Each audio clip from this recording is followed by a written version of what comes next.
ಇದೇ ಪುಣ್ಯದ ಕೆಲಸದ ಭಾಗವಾಗಿದ್ದಂತಹ ಮತ್ತೊಬ್ಬ ಶಿಲ್ಪಿ ಜಿಎಲ್ ಭಟ್ ಅವರು ಕೂಡ ಪಬ್ಲಿಕ್ ಟಿವಿ ಜೊತೆಗೆ ಮಾತಾಡಿದ್ದಾರೆ. ಅವರು ಏನು ಹೇಳಿದ್ದಾರೆ ನೋಡ್ತಾ ಹೋಗೋಣ.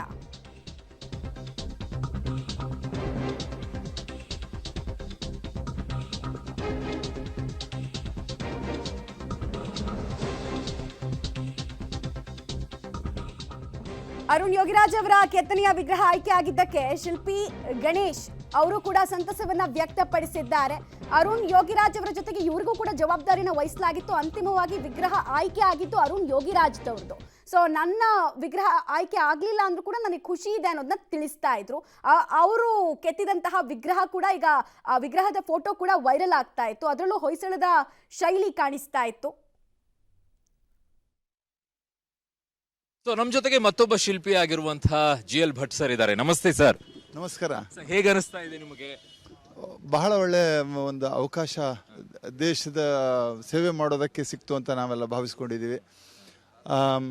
ಆ ಕಲ್ಪನೆಯನ್ನು ಮನಸ್ಸಿನಲ್ಲಿ ತುಂಬಿಸ್ಕೊಂಡು ರಾಮಲಲ್ಲಾನ್ನ ಭಾರತಕ್ಕೆ ಯಾವ ರೀತಿಯಲ್ಲಿ ಕೊಡಬೇಕು ಅನ್ನುವಂಥ ಒಂದು ಮಹತ್ತರವಾದಂತಹ ಯೋಚನೆ ವಿಚಾರಗಳನ್ನು ಗಮನದಲ್ಲಿಟ್ಟುಕೊಂಡು ಭಾರತೀಯ ಶಾಸ್ತ್ರೀಯತೆ ಸಂಪ್ರದಾಯ ಪರಂಪರೆಯನ್ನು ಅನುಸರಿಸಿಕೊಂಡು ಅಖಂಡವಾದ ಒಂದು ಮೊನೊಲಿಥಿಕ್ ಶಿಲ್ಪವನ್ನು ಮಾಡಿ ಕೊಡಬೇಕಾಗಿದ್ದ ನನ್ನ ಕರ್ತವ್ಯ ಇತ್ತು.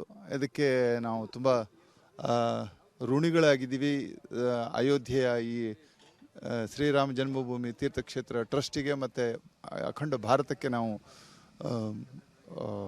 ಇದರ ಕಾರಣದಿಂದ ವಂದನೆಯನ್ನು ಸಲ್ಲಿಸೋದಕ್ಕೆ ಇಷ್ಟಪಡ್ತೇವೆ. ನಿಮ್ಮದು ಸೆಲೆಕ್ಟ್ ಆಗಲಿಲ್ಲ ಅಂತಂದಾಗ ಹೇಗೆ? ಹಾಗೇನಿಲ್ಲ. ನೋಡಿ, ಈಗ ನನ್ನ ಕರ್ತವ್ಯ ನನ್ನ ಬೆಸ್ಟನ್ನು ನಾನು ಮಾಡಿದ್ದೀನಿ. ಇದನ್ನು ದೇಶ ತನಗೆ ಬೇಕಾದ್ದನ್ನು ಆರಿಸ್ಕೊಂಡು ತಗೊಂಡು ದೇಶಕ್ಕೆ ಏನು ಕೊಡಬೇಕು ಅನ್ನುವ ವಿಚಾರ ವಿಮರ್ಶೆಗಳನ್ನು ಟ್ರಸ್ಟ್ನವರು ಮಾಡ್ಕೊಂಡಿರ್ತಾರೆ. ನಮ್ಮ ಬೆಸ್ಟನ್ನು ನಾವು ಕೊಡೋದಕ್ಕೆ ಪ್ರಯತ್ನ ಮಾಡಿದ್ದೀವಿ. ಅದರಲ್ಲೇ ನಾವು ಸಫಲರಾಗಿದ್ದೀವಿ. ಸಂತೋಷ ಇದೆ, ನಮಗೆ ಆತ್ಮತೃಪ್ತಿ ಇದೆ.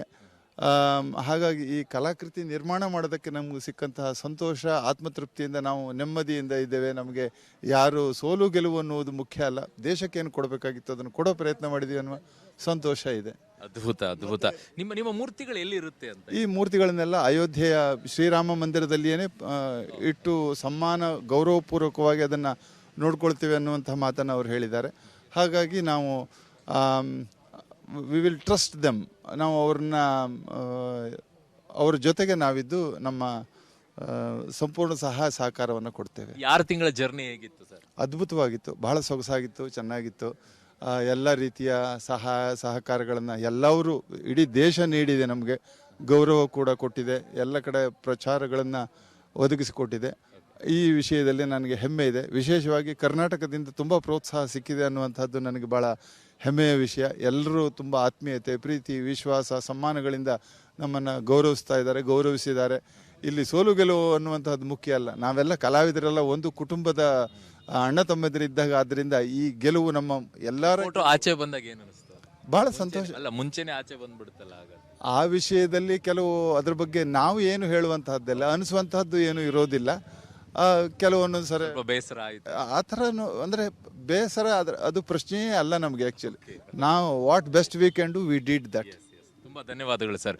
ಇದಿಷ್ಟು ಜಿಎಲ್ ಭಟ್ ಅವರ ಮಾತುಕತೆ. ಕ್ಯಾಮರಾ ಪರ್ಸನ್ ಸುಪ್ರೀತ್ ಜೊತೆಗೆ ಅರುಣ್ ಬಡ್ಗೇರ್, ಪಬ್ಲಿಕ್ ಟಿವಿ, ಅಯೋಧ್ಯೆ.